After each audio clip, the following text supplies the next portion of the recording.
finally made it out to go shoot some skiing and snowboarding. Today I'm going to give you 5 solid tips to instantly improve your skiing and snowboarding photography. These are no in particular order, but let's go ahead and get the ball rolling with tip number 1. And tip number 1 is going to be to frame your subject. Pretty much the best thing on the mountain to use to frame your photos is going to be trees. You can of course find some other things that might be a little more creative, but trees is all I got here. Like with this photo. When I'm set up behind a pine tree with the jump roughly in between the 2 branches where a subject was going to come off this jump and get some sweet air. Framing your subject does not just apply to action sports photography. You can use this pretty much anywhere in order to drastically improve your photos. Just look around and see what you can do to make the shot more interesting and help draw focus to your subject.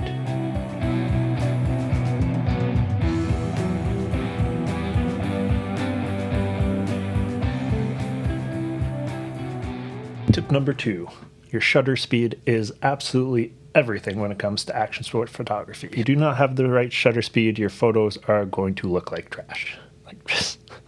So base everything off of your shutter speed. Pretty much anything action sports, unless I'm intentionally looking to get motion in the picture, I will shoot it at a bare minimum of 1/400. 1/800, 1/1000 is a lot better for just capturing that moment in a perfectly still frame. And with lots of snow flying around and everything, you really want to crank up that shutter speed to be super fast. With these photos, you can see all the snow is stopped in motion. That's more or less what you want unless you're getting creative with it and want to catch the motion in your photo. With all the photos I took, I just wanted to stop time. Number 1 selection while shooting action sports should always be your shutter speed, as this will definitely have the most impact on how your photos turn out.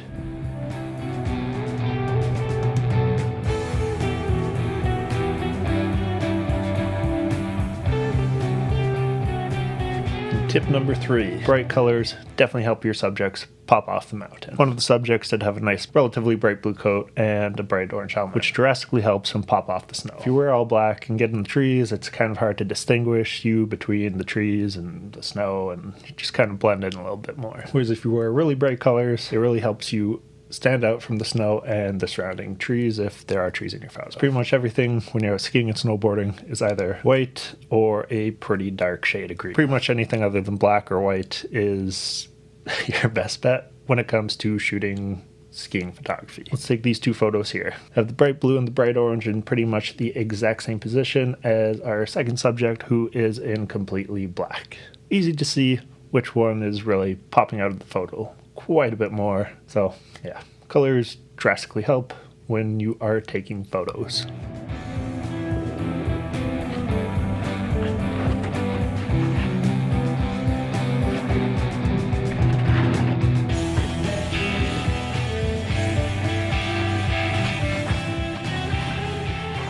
Tip number 4, a long lens really comes in handy. 2 lenses that I carry with me on the mountain are a 24-70, which of course can get some great shots, but you generally have to get quite close to your subject, as well as a 100 to 400 millimeter lens, which really gives me some nice reach to get my subjects. From these photos, the skiers and snowboarders were several hundred yards up the mountain, but with the super long lens, it looks like I'm drastically closer than I am. You can really get some good detail in the photos while keeping yourself and the camera out of the way. Another cool thing that can be done with the longer lens, it does compress your background. So if you have a nice mountain range off in the distance and your subject is riding along in front of that mountain range, you can make those mountains that are super far away look drastically closer to the subject, which can give you some really freaking sweet results. Here's one of the mountain bike photos that I took in the summer to demonstrate this, as the mountains in this photo are really, really far away. The mountain bikers just a couple hundred feet away, but with the long lens, it really pulls those mountains closer into the photo. Do some really cool things with that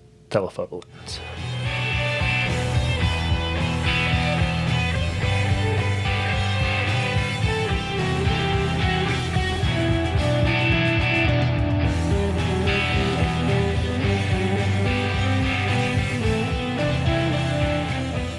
And last and not least, probably the most important one out of all of these is make sure you are comfortable with the terrain you are shooting on. If you're bringing out your expensive camera gear onto the mountain, you get yourself into a really bad situation that you just simply cannot handle on the skis or snowboard, could end poorly. So always make sure you're comfortable with the terrain that you're shooting. You can still go out on the groomers and get some sick shots. So while you're carrying your gear, make sure you stay within your limits. Not the time to be pushing your boundaries. Bring these tips with you the next time you go out and shoot on the mountains. Thanks a ton for watching, and I'll see you in the next one.